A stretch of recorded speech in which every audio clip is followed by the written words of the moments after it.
So to the first question about Iman weakening day by day, how do we prevent it? Well, the reason why Iman weakens, and one thing we need to know about Iman is it is something that is, it goes up and down. And this is natural, that it's never going to stay completely constant. There's nothing completely constant, except for Allah subhanahu wa ta'ala. Everything else changes. No state is stable and unchanging. But we want that our Iman be going in the upward direction, inshallah. Yes, we are going to have dips, but what we have to do if we feel like our Iman is going down, it's usually a consequence of slackening in dhikr. Exactly. That's the reason. And so what you'll have to look at is where exactly in your routine are you slacking in dhikr. So remember, this was the advice that Allah subhanahu wa ta'ala gave to Musa alayhi salam. So we know that it's good advice. We know that there's very deep meaning in it. When he says, وَلَا تَنِيَ فِي ذِكْرِ, he's telling him and warning him not to slacken even. Not just don't remember me, don't even slacken in it. Because he won't be okay. He knows, Allah subhanahu wa ta'ala knows that Musa alayhi salam has this job, right? Has this mission. We all have a job, and we are not going to be okay unless we refrain from slacking in dhikr. So we have to look at in our life, where are we slacking in dhikr? First place you need to look is in your salah. Absolute first place is in your salah, the 5 daily obligatory prayers.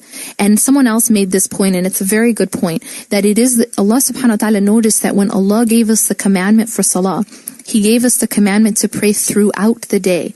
When we were told to pray 5 times a day, it was at specified times, and those specified times are not all right before we sleep or right when we wake up, but rather all throughout the day. What's the purpose of that?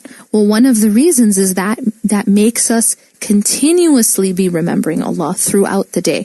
That we never have a period of time that's too long where we are not remembering Allah, because it's kind of like, you don't take 500 breaths really, really quick and then go, 3 minutes with no breaths, because then you wouldn't get enough oxygen, right? And so the idea here is that the air needs to be equally divided throughout the day. The breaths, right? When we're breathing, we need to have a steady amount of air coming into our lungs in order to live. We can't all just take them all at one time and then go a while without it. Otherwise we suffocate and die, right? And that's the same thing that happens to the heart. Exactly. That it has to be continuous, and it has to be all the time, spaced out, constant, in order for the heart to stay alive. So I would say that if you feel your Iman going down, you need to look at where is your dhikr slackening. And that's the reason, because that's the reason that your Iman is going down. That's the reason for your problem. So if you look at your salah and your salah is in order, you're praying and you're praying on time, and that's extremely important that it has to be on time as well, the 5 daily prayers. If that isn't happening, then you know right away where your problem starts. That's where you have to start to solve the problem. If you have that, then you look at, okay, well, where else am I maybe slacking in my dhikr? Perhaps maybe you're not reading Quran regularly, or perhaps you're not remembering Allah subhanahu wa ta'ala throughout the day and other times, either through the, azkar. And Allah subhanahu wa ta'ala, in the example of His Prophet sallallahu alaihi wasallam, if you pick up a dua book, like Fortress of a Muslim, Hisn Muslim, or Ma'thurat, or any of these compilations, you'll find there's a dua for almost every movement that you make. There's a reason for that, right? I mean, this isn't just for no reason. The Prophet sallallahu alaihi wasallam was remembering Allah at every moment. I mean, really, it coming down to everything. I mean, even intimacy, even eating, even drinking, even walking out of the house, coming into the house, wearing new clothes, getting into your car, starting to drive, everything, every moment, every motion, when you're, even motions of the heart, even movements of the inner state, like when you're afraid, or when you're sad, or when you're pleased, or when you're not sure and you pray istikhara. I mean, there's always a dua for everything. I mean, we have to reflect about this. The reason for this is because this is really how we're supposed to be living.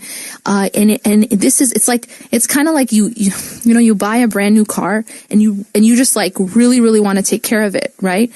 you could be one of those people like myself who doesn't really like pay attention to when you're supposed to do an oil change and all that kind of stuff, right? Or you can do that, or when you're supposed. Okay, one time I was driving and I'm on the highway and all of a sudden the car just like it won't accelerate anymore, and it just like it's decelerating, if that's allowed to say, if that's a word. I think my physics teacher didn't let us use that word, but basically it was just like stopping. I mean, it wouldn't accelerate anymore.